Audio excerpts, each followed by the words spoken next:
Hello guys, welcome to our Parcham IAS. आज मैं आपके लिए लेकर आई हूँ NCERT class 8th science chapter 4। जो हमारा चैप्टर 4 है वो क्या है? पदार्थ।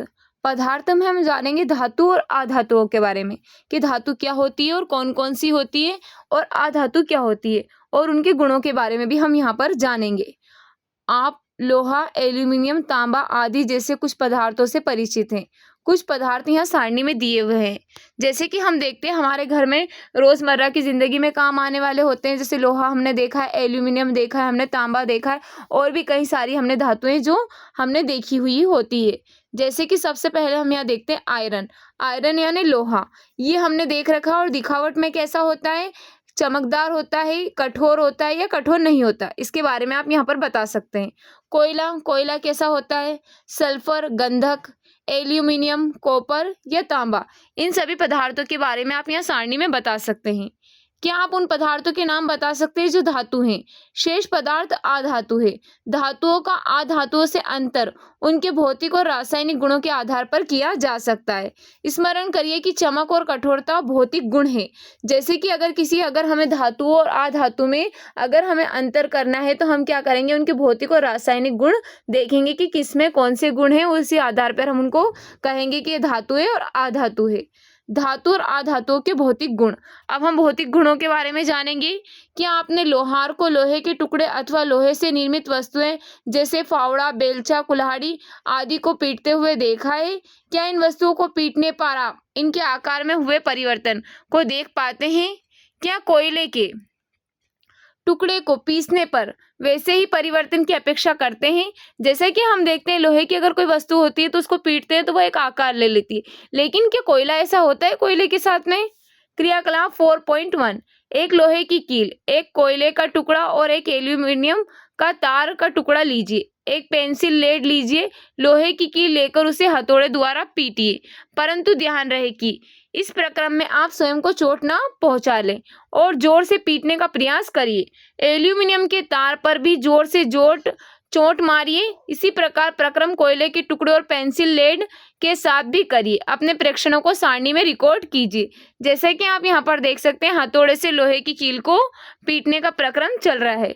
पदार्थों की आघात वर्धनीयता। वस्तु पदार्थ आकार में परिवर्तन, चपटा हो गया या टुकड़े हो गए। लोहे की कील, क्या वो चपटी हुई या उसके टुकड़े हो गए? कोयले का टुकड़ा चपटा हुआ या फिर उसके टुकड़े हो गए। एल्यूमिनियम का तार और पेंसिल लेड, ये यहाँ पर इनमें कौन कौन से परिवर्तन हुए आप यहाँ पर बता सकते हैं। आपने देखा होगा कि लोहे की कील और एल्यूमिनियम के तार को पीटने पर उनका आकार परिवर्तित हो गया। यदि उन्हें अधिक शक्ति से पीटा जाए तो उन्हें शीट में परिवर्तित किया जा सकता है। आप संभवतः मिठाइयों को सजाने के लिए उपयोग में लाए जाने वाले चांदी के वर्क से भी परिचित होंगे। आप एल्यूमिनियम पन्नी या पर्णिका द्वारा खाद्य सामग्री को लपेटने के उपयोग से भी आवश्यक परिचित होंगे। जैसे कि आपने देखा होगा कभी हमारी जो मिठाई होती है उस पर क्या होती है? एक एल्यूमिनियम की पन्नी चढ़ी हुई होती है। धातुओं का गुण जिसके कारण उसे पीट कर शीट में परिवर्तित किया जा सकता है, आघात वर्धनीयता कहलाता है। क्या कहलाता है? आघात वर्धनीयता। यह धातुओं का अभिलाक्षणिक गुण होता है। जैसा आपने देखा होगा कि कोयले और पेंसिल लेड जैसे पदार्थ यहाँ गुण प्रदर्शित नहीं करते। क्या आप इन्हें धातु कह सकते हैं? क्या आप बिना प्लास्टिक, लकड़ी के हत्थे वाले गर्म धातु के पात्र को स्वयं को बिना आघात पहुंचाए पकड़ सकते हैं? शायद नहीं। क्यों? कुछ अन्य अनुभवों की सूची बनाने का प्रयास करिए जिसमें एक लकड़ी या प्लास्टिक का हत्था आपको घायल होने से बचाता है। जब आप गर्म वस्तुओं को पकड़ते हैं, इन अनुभवों के आधार पर आप लकड़ी और प्लास्टिक द्वारा ऊष्मा के चालन के विषय में क्या कह सकते हैं? आपने एक विद्युत कर्मी को पेचकस से काम करते हुए देखा होगा। उसका हत्था किस प्रकार का होता है? क्यों? आइए जानते हैं हम। इसके लिए हमें क्रियाकलाप करते हैं 4.2। याद करिए किसी वस्तु में विद्युत का प्रवाह होता है या नहीं। यह परीक्षण करने हेतु विद्युत परिपथ कैसे बनाया जाता है, इसके लिए आप चित्र देख सकते हैं और आपने कक्षा 6 में भी इसको पढ़ा था। यहाँ पर दिखाई दे रहा, हमें क्या दिखाई दे रहा है कि विद्युत परिपथ। हमने कक्षा 6 में विभिन्न वस्तुओं के साथ क्रियाकलाप किया था। अब इसी क्रियाकलाप को हम सारणी 4.3 में भी दिए गए पदार्थों के साथ दोहराएंगे। प्रेक्षण लीजिए, इन पदार्थों को सुचालकों और कुचालकों में वर्गीकृत करिए। पदार्थों की वैद्युत चालकता। अब वैद्युत चालकता के बारे में जानेंगे हम। लोहे की छड़, लोहे की छड़ या कील, ये विद्युत की सुचालक होती है या कुचालक। गंधक, कोयला, तांबे का तार, इन धातुओं के बारे में बता सकते हैं आप कि ये विद्युत के कुचालक या सुचालक। आपने पाया होगा कि लोहे की छड़, कील और तांबे का तार सुचालक है, जबकि गंधक और कोयला कैसा है, कुचालक है। आपने अनुभव स्मरण करने और फिर इस क्रियाकलाप का अर्थ यह दिखाना था कि धातु, ऊष्मा और विद्युत के सुचालक होते हैं। यह आपने कक्षा 6 में सीखा था। आप एल्यूमीनियम और तांबे के तारों का उपयोग कहाँ देखते हैं? क्या आपने लोहे की तारें देखी है? निश्चित रूप से ही नहीं। धातुओं का वह गुण जिससे उन्हें खींचकर तारों में परिवर्तित किया जा सकता है, क्या कहलाता है? तन्यता कहलाता है। क्या आपने कभी लोहे की शीट, प्लेट, धातु का सिक्का और एक कोयले का टुकड़ा फर्श पर गिराकर उनसे उत्पन्न ध्वनि पर अंतर में कोई ध्यान दिया है कि उसमें क्या अंतर होता है? यदि नहीं तो आप अब इसका प्रयास कर सकते हैं कि उसमें उसकी ध्वनि में क्या अंतर होता है। क्या आप उत्पन्न ध्वनि में कोई अंतर पाते हैं? क्या आपने मंदिरों में लकड़ी की घंटियां देखी है? क्या आप इसका कारण बता सकते हैं? धातुओं से बनी वस्तुओं को जब कठोर सतह से टकराया जाता है तो एक निनाद ध्वनि उत्पन्न होती है। माना आपके पास दो समान दिखने वाले डिब्बे हैं, एक लकड़ी से निर्मित और दूसरा धातु से। क्या आप दोनों डिब्बों पर चोट करके बता सकते हैं कि कौन सा डिब्बा धातु का बना हुआ है? क्योंकि गायन ध्वनि उत्पन्न करते हैं अतः वे ध्वनिक कहलाते हैं। धातुओं के अलावा अन्य पदार्थ ध्वनिक नहीं होते। उक्त क्रियाकलाप करने के पश्चात हम कह सकते हैं कि कठोर पदार्थ चमकीले, आघातवर्ध, तन्य और ध्वनिक और ऊष्मा तथा विद्युत के सुचालक होते हैं। पदार्थ जिनमें सामान्यतः ये गुण होते हैं वो क्या कहलाते हैं? धातु। कौन कौन से गुण? एक तो उनमें कठोरता होती है, एक उनमें चमक होती है, एक आघातवर्ध होते हैं, तन्यता होती है उनमें, और वो ध्वनि उत्पन्न करते हों, और एक वो विद्युत के कुचालक या विद्युत के सुचालक हो। ऐसे पदार्थों को हम क्या कहते हैं? धातु कहते हैं। उदाहरण के लिए हम ले सकते हैं iron, copper, aluminium, calcium, magnesium इत्यादि। इसके विपरीत कोयले और सल्फर जैसे नर्म है तथा दिखने में मलिन है। ये हथौड़े की हल्की चोट से टूटकर चूरा हो जाते, ध्वनिक नहीं है और ऊष्मा तथा विद्युत के कुचालक होते हैं। ये पदार्थ अधातु कहलाते हैं। अधातुओं के उदाहरण सल्फर, कार्बन, ऑक्सीजन, फास्फोरस इत्यादि। ये सब क्या है? धातु के कुचालक है। सोडियम और पोटेशियम धातु नर्म होते हैं और उन्हें चाकू से काटा जा सकता है। मरकरी, पारा केवल ऐसा धातु है जो कमरे के तापमान पर दृढ़ अवस्था में पाया जाता है। ये अपवाद है। धातु और अधातुओं के रासायनिक गुण। अब हम धातु और रासायनिक गुण के बारे में जानेंगे। पहले तो हमने भौतिक गुण देखे थे, अब हम देखते हैं ऑक्सीजन से अभिक्रिया। आप आयरन में जंग लगने की परिघटना से परिचित है। जंग बनने की अभिक्रिया का स्मरण करिए। आपने कक्षा 7वीं में मैग्नीशियम रिबन के वायु में दहन का क्रियाकलाप किया है। आपने सीखा था कि दोनों प्रक्रमों में ऑक्साइड बनते हैं। आयरन और मैग्नीशियम की ऑक्सीजन के साथ निम्नलिखित अभिक्रिया को पूरा करिए। Iron Fe, oxygen O2 plus H2O मिलकर क्या बनता है? Magnesium Mg plus oxygen O2। क्रियाकलाप 4.3। आइए आयरन, ऑक्सीजन और जल की अभिक्रिया के परिणाम स्वरूप बने जंग की प्रकृति की जांच करते हैं। लगभग 1 चम्मच जंग को इकट्ठा करिए और उसे बहुत हथौड़े से जल में घोलिए। आप पाएंगे कि वह जल में निलंबन के रूप में रहता है। लटकन को अच्छी तरह हिलाइए। विलयन का परीक्षण क्रमशः लाल और नीले लिटमस पत्रों से करिए। क्या आप देखते हैं कि विलयन अम्लीय है या क्षारीय? जैसा कि हम यहाँ पर देख सकते हैं कि हमारा जंग लगा हुआ है यहाँ पर, तो जंग का निलंबन है यहाँ पर, और ये लाल लिटमस पत्र, और यहाँ पर क्या हमारी जंग। तो हम यहाँ पर क्या कर रहे हैं? जंग की प्रकृति का परीक्षण कर रहे हैं। क्या कॉपर में भी जंग लगता है? मैंने कॉपर के बर्तनों की सतह पर हरा पदार्थ जमा हुआ देखा है। जब कॉपर के बर्तन को लंबे समय तक नम वायु में खुला रखा जाता है तो उस पर एक हल्की हरी परत जम जाती है। यह हरा पदार्थ कॉपर हाइड्रोक्साइड और कॉपर कार्बोनेट का मिश्रण होता है। अभिक्रिया निम्नलिखित है। इसकी अभिक्रिया हमें यहाँ पर दी गई है। 2Cu plus H2O plus CO2 plus O2। ये क्या करता है? OH2 बनाता है और प्लस CuSO3। अब मैग्नीशियम रिबन के दहन के क्रियाकलाप का स्मरण करिए। मैग्नीशियम रिबन का दहन करने पर प्राप्त राख को जल में घोलकर उसकी अम्लीय क्षारीय प्रकृति जानने हेतु विलयन का परीक्षण करते हैं। विलयन अम्लीय है या क्षारीय? आप इसको किस प्रकार सुनिश्चित करेंगे? आपने प्रेक्षण किया होगा कि लाल लिटमस नीला हो जाता है, इसलिए मैग्नीशियम के ऑक्साइड की प्रकृति क्षारीय होती है। सामान्यतः धात्विक ऑक्साइड क्षारीय प्रकृति के होते हैं। आइए अब हम अधातुओं की ऑक्सीजन के साथ अभिक्रिया का परीक्षण करते हैं। सबसे पहले हम यहाँ पर देखते हैं क्रियाकलाप 4.4। शिक्षक द्वारा कक्षा में प्रदर्शित कीजिए। चूर्णित सल्फर की कुछ मात्रा एक ऊधन चम्मच में लीजिए और उसे गर्म करिए। यही ऊधन चम्मच उपलब्ध ना हो तो आप किसी बोतल ढक्कन के साथ भी ले सकते हैं। इसके चारों ओर एक धातु का तार लपेट लीजिए, जैसा कि चित्र में दिखाया गया है। जैसे ही सल्फर जलना प्रारंभ हो तो चम्मच को एक गैस जार कांच के ग्लास में ले जाइए। ग्लास को एक ढक्कन से ढक दीजिए, जिससे बनने वाली गैस बाहर ना जा सके। कुछ समय पश्चात चम्मच को हटा दीजिए, ग्लास में थोड़ा जल डालिए और तुरंत ढक्कन से वापस ढक दीजिए। अब ग्लास को भली भांति हिलाइए। विलयन का परीक्षण क्रमशः लाल और नीले लिटमस पत्रों के रूप में करिए। अब हम यहाँ पर देख सकते हैं सल्फर का चूर्ण का दहन। काम चला ऊधन चम्मच, ये हमें यहाँ पर दिखाई दे रही है और हम यहाँ पर क्या कर रहे हैं, सल्फर का जो चूर्ण का दहन करते हुए दिखाई दे रहा है। यहाँ पर हम क्या करेंगे, लिटमस पत्रों द्वारा विलयन का परीक्षण कर रहे हैं हम। ये कि हमारे लिटमस पत्र दिखाई दे रहे हैं, इसके द्वारा हम परीक्षण करेंगे। अब हम देखते हैं सारणी 4.4 अम्लों और क्षारों में धातु और अधातु। कैल्शियम हाइड्रोक्साइड क्या है, ये एक धातु है। अम्ल का नाम सल्फ्यूरिक अम्ल और अधातु है सल्फर। तो हम यहाँ पर इस सारणी को पूरा फिल कर सकते हैं। हम यहाँ पर और भी अन्य धातुओं के बारे में लिख सकते हैं। सल्फर और ऑक्सीजन की अभिक्रिया में बनने वाले उत्पाद का नाम सल्फर डाइऑक्साइड गैस है। जब सल्फर डाइऑक्साइड को जल में विलय करते हैं तो यह सल्फ्यूरस अम्ल प्राप्त होता है। अभिक्रिया निम्न प्रकार दी जा सकती है। सल्फर डाइऑक्साइड SO2 प्लस जल H2O, ये क्या बनाता है, सल्फ्यूरस अम्ल H2SO3।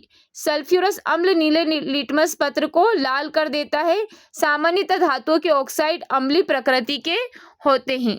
अब हम देखते हैं प्रयोगशाला में काम आने वाले कुछ अम्लों और क्षारों के नाम याद करिए, जो आपने कक्षा 7वीं में पढ़े थे। उनके नाम सारणी 4.4 में लिखिए। उन्हें उपस्थित धातु अधातुओं की पहचान करिए जो ऑक्सीजन के साथ ऑक्साइड बनाते हैं।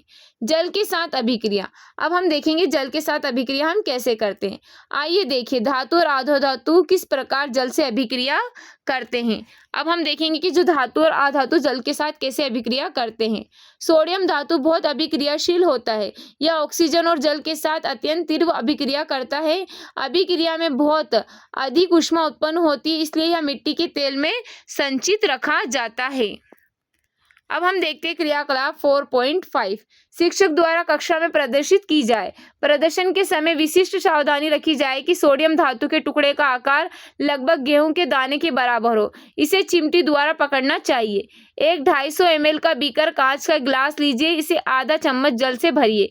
अब सावधानी पूर्वक एक छोटा सोडियम धातु का टुकड़ा काटिए। फिल्टर पत्र का उपयोग कर इसे सूखा लीजिए और फिर रुई के छोटे टुकड़े में लपेट लीजिए। रुई में लिपटे सोडियम के टुकड़े को बीकर में डाल दीजिए। सावधानी पूर्वक प्रेक्षण कीजिए। प्रेक्षण लेते समय बीकर से दूर रहें। अब अभिक्रिया बंद हो जाए तो बीकर को छूइए। क्या आप अनुभव करते हैं यह बीकर गर्म हो गया है? विलयन का लाल और नीले लिटमस पत्रों से परीक्षण करिए। विलयन अम्लीय है या क्षारीय? सोडियम की जल के साथ अभिक्रिया हो रही है। यहाँ पर आपने देखा होगा कि सोडियम जल के साथ तीव्र अभिक्रिया करता है। कुछ अन्य धातु ऐसा नहीं करते। उदाहरण के लिए आयरन जल से धीमी अभिक्रिया करता है।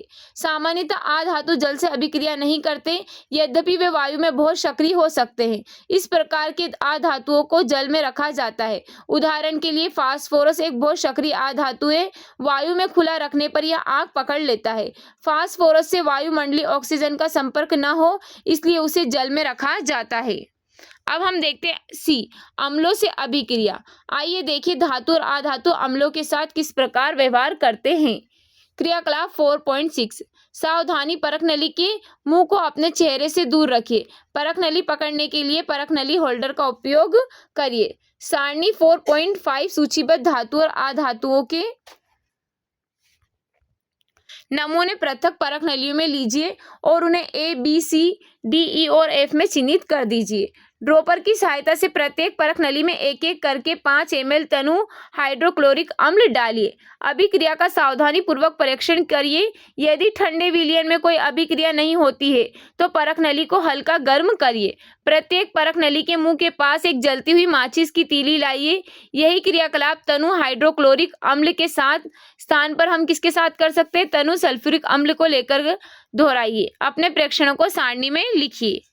क्या धातु और अधातु अम्लों से भिन्न प्रकार से अभिक्रिया करते हैं? परख नलियों के मुंह के पास जलती हुई माचिस की तीली लाने पर कुछ में पॉप ध्वनि क्यों उत्पन्न होती है? आपने पाया होगा कि अधातु सामान्यतः अम्लों से अभिक्रिया नहीं करते, परंतु धातु अम्लों से अभिक्रिया करते हैं। हाइड्रोजन गैस उत्पन्न करते हैं जो पॉप ध्वनि के साथ जलती है। आपने देखा होगा कि कॉपर तनु हाइड्रोक्लोरिक अम्ल से गर्म करने पर अभिक्रिया नहीं करता, परंतु यह सल्फ्यूरिक अम्ल से अभिक्रिया कर लेता है। अब हमें यहाँ पर ये सारणी दी गई है। इस सारणी को आप यहाँ पर परख नली का चिन्ह दिया गया है हमको धातु और अधातु, और ये तनु हाइड्रोक्लोरिक अम्ल के साथ अभिक्रिया करता है, तनु सल्फ्यूरिक अम्ल के साथ अभिक्रिया करता है, और किस तापमान पे करता है ये हमें यहाँ पर बताना है। अब हम देखेंगे क्षारों के साथ अभिक्रिया। क्रियाकलाप 4.7 शिक्षक द्वारा प्रदर्शित की जाए। सोडियम हाइड्रोक्साइड विलयन बनाते समय सावधानी बरतिए कि सोडियम हाइड्रोक्साइड की टिक्कियों की प्लास्टिक नेप्सुला से पकड़े। एक परख नली में सोडियम हाइड्रोक्साइड का ताज़ा विलयन उसकी 3 से 4 टिक्कियाँ 5 ml जल में घोलकर बनाइए। इसमें एक एल्यूमिनियम की पन्नी का टुकड़ा डालिए। एक जलती हुई माचिस की तीली परख नली के मुंह के निकट लाइए। ध्यान से प्रेक्षण लीजिए। आप क्या कर सकते हैं? यहाँ पर ध्यान से प्रेक्षण करेंगे। जैसा कि हम देख सकते हैं यहाँ पर पॉप ध्वनि यह दर्शाती है। पहले तरह पॉप ध्वनि हाइड्रोजन गैस की उपस्थिति दर्शाती है। धातु सोडियम हाइड्रोक्साइड से अभिक्रिया कर हाइड्रोजन गैस उत्पन्न करते हैं। अधातुओं की क्षारों से अभिक्रिया जटिल है। विस्थापन अभिक्रिया। कॉपर सल्फेट और आयरन के मध्य अभिक्रिया वाले क्रियाकलाप को याद करिए जो आपने कक्षा 7वीं में किया था। आइए उस प्रकार की कुछ अभिक्रिया को देखते हैं। क्रियाकलाप 4.8 100 मिली के 5 बीकर लीजिए। उन्हें A, B, C, D, E और F में E में चिन्हित करिए। प्रत्येक बीकर में 50 ml जल लीजिए। प्रत्येक बीकर में चित्र 4.6 A में दर्शाए पदार्थों में से प्रत्येक का एक चम्मच डालकर घोल लीजिए, जैसा कि हमको यहाँ पर दिखाया गया है। A, B, C, D, E। ए वाला है copper sulphate CuSO4 plus zinc का टुकड़ा J10। Beaker B copper sulphate CuSO4 plus लोहे की कील या Fe। Beaker C zinc sulphate ZnSO4 तांबे की छीलन Cu। Beaker D iron sulphate FeSO4 तांबे की छीलन Cu। Beaker E zinc sulphate Z10SO4 plus लोहे की कील Fe। तो अब हम यहाँ पर देखते हैं इसमें कोई परिवर्तन हुआ है या नहीं। तो ये इनमें क्या हुआ है, Z10SO4 और FeSO4 बन गया, लेकिन इनमें कोई भी परिवर्तन नहीं हुआ है। यह क्या है? हमारी विस्थापन अभिक्रिया है। बीकरों को बिना छेड़े कुछ समय तक रखा रहने दीजिए और अपने परीक्षणों को नोटबुक में रिकॉर्ड करिए। आप विभिन्न बीकरों में क्या परिवर्तन देखते हैं? आपने पढ़ा है कि एक धातु दूसरी धातु को उसके यौगिक के जलीय विलयन से विस्थापित करता है। बीकर ए में जिंक कॉपर सल्फेट विलयन से कॉपर को विस्थापित करता है और इसलिए कॉपर सल्फेट का नीला रंग अदृश्य हो जाता है और बीकर के पेंदे पर कॉपर का लाल चूर्ण जमा हो जाता है। अभिक्रिया को निम्न प्रकार से प्रदर्शित कर सकते हैं। सबसे पहले हम देखते हैं copper sulphate CuSO4 plus zinc Z10, zinc sulphate Z10SO4 plus copper Cu। आप इसी प्रकार बीकर बी में होने वाली अभिक्रिया को लिख सकते हैं। जैसे कि हम यहाँ पर देखते हैं, मैंने बीकर ए और बी में होने वाले अभिक्रिया को समझ लिया है, परंतु मैं अभी भी भ्रमित हूँ कि बीकर CDE में क्यों परिवर्तन नहीं हुआ। बीकर सी में जिंक का कॉपर द्वारा और बीकर ई में आयरन द्वारा विस्थापन हो सकता था। इसी प्रकार बीकर डी में आयरन का विस्थापन कॉपर द्वारा हो सकता था। क्योंकि हम बीकर सी में कोई परिवर्तन नहीं देखते, हम यह निष्कर्ष पर पहुंच सकते हैं कि कॉपर जिंक से जिंक को प्रतिस्थापित करने में सक्षम नहीं है। परंतु क्यों? जब बीकर ए में जिंक कॉपर को प्रतिस्थापित कर सकता है तो बीकर सी में कॉपर जिंक को प्रतिस्थापित क्यों नहीं कर सकता?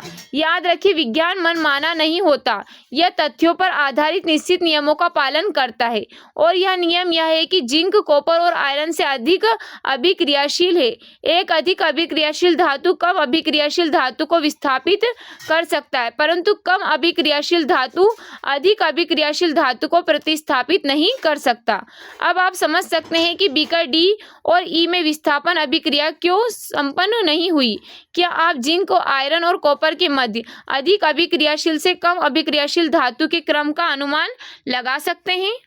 धातु और अधातुओं के उपयोग। आपको अनुमान लगाने में सक्षम होना चाहिए कि क्यों धातुओं का उपयोग मशीनें, मोटर गाड़ियां, वायुयान, रेलगाड़ियों, उपग्रह, औद्योगिक साजो सामान, खाना बनाने के पात्र, जल बॉयलर आदि के निर्माण में किया जाता है। आप कुछ अधातुओं के उपयोग से भी परिचित होंगे। यहाँ कुछ रोचक उपयोग दिए जा रहे हैं, हमें विशेष है कि आप उनका सही अनुमान लगा पाएं। अधातु जो हमारे जीवन के लिए आवश्यक है और जिसे सभी जीव श्वसन के समय अंदर लेते हैं। धातुओं जिनका उपयोग उर्वरकों में पौधों की वृद्धि हेतु किया जाता है। अधातु जिसका उपयोग जल शुद्धिकरण प्रक्रम में किया जाता है। अधातु जिसका बैंगनी रंग का विलयन एंटीबायोटिक के रूप में घावों पर लगाया जाता है। पटाखों में प्रयुक्त होने वाले अधातु। आप अपने अनुभव से धातु और अधातुओं के कुछ और उपयोग यहाँ पर जोड़ सकते हैं। अब हम देखते हैं, यहाँ पर मैंने सुना है कि पौधों में मैग्नीशियम पाया जाता है, या उनसे किस रूप में पाया जाता है? डॉक्टर ने मेरे शरीर में आयरन की कमी बताई है। मेरे शरीर में आयरन कहाँ है? अब हम इन ऐसे कुछ क्वेश्चंस के आंसर हम यहाँ पर खोज सकते हैं। आपने कक्षा 7वीं में सीखा है कि रासायनिक अभिक्रियाओं में नए पदार्थ बनते हैं। ये पदार्थ उन पदार्थों से भिन्न होते हैं जिनमें अभिक्रिया होती है। अब यदि कोई पदार्थ रासायनिक अभिक्रिया द्वारा ठंडा करके गर्म कर अथवा विद्युत अपघटन द्वारा और अधिक विकसित नहीं किया जा सकता तो वह तत्व कहलाता है। सल्फर एक तत्व है, इसी प्रकार आयरन और कार्बन भी एक तत्व है। तत्व के नमूने में एक ही प्रकार के परमाणु होते हैं। परमाणु तत्व की सबसे छोटी इकाई होती है। तत्व के भौतिक परिवर्तनों में तत्व के परमाणु अप्रभावित रहते हैं। उदाहरण के लिए द्रव सल्फर का परमाणु पूर्ण रूप से ठोस अथवा वाष्प सल्फर के परमाणु के समान होता है। यद्यपि जो हमारा ब्रह्मांड में पदार्थों की असंख्य किस्में हैं, इन्हें बनाने वाले तत्वों की संख्या सीमित है। प्राकृतिक रूप से पाए जाने वाले तत्वों की संख्या 94 से अधिक नहीं है। धातु और अधातुओं के रूप में तत्वों का एक महत्वपूर्ण वर्गीकरण है। अधिकांश तत्व धातु है, शेष तत्व या तो धातु है या फिर उपधातु है। उपधातु धातु और अधातु के गुण रखते हैं। जो उपधातु होती है वो क्या करती है? धातु और अधातु दोनों के गुण रखती है। अब हम यहाँ पर देखते हैं, कुछ प्रमुख शब्द दिए गए हमको। परमाणु, चालक, विस्थापन अभिक्रिया, तन्यता, तत्व, कठोरता, आघातवर्धनीयता, धातु, उपधातु, अधातु और ध्वनिक। हम इन शब्दों के अर्थ अच्छे से समझ लिए हमने। अब हम देखते हैं हमने इस चैप्टर में क्या सीखा। धातुओं में चमक होती है जबकि अधातुओं में चमक नहीं होती है। सामान्यतः धातु आघातवर्धनी और तनी होती है, अधातुएं नहीं। सामान्यतः धातु ऊष्मा और विद्युत के सुचालक होते हैं परंतु अधातु नहीं होते। दहन करने पर धातु ऑक्सीजन से अभिक्रिया कर धातु ऑक्साइड बनाते हैं जो क्षारीय प्रकृति के होते हैं। अधातु ऑक्सीजन से अभिक्रिया कर अधातु ऑक्साइड बनाते हैं जिनकी प्रकृति अम्लीय होती है। कुछ धातु जल से अभिक्रिया कर धातु हाइड्रोक्साइड और हाइड्रोजन गैस उत्पन्न करते हैं। अधातु जल से अभिक्रिया नहीं करते। धातु अम्लों से अभिक्रिया करते हैं और धातु लवण हाइड्रोजन गैस बनाते हैं। सामान्यतः अधातु अम्लों से अभिक्रिया नहीं करते। कुछ धातु क्षारों से अभिक्रिया कर हाइड्रोजन गैस देते हैं।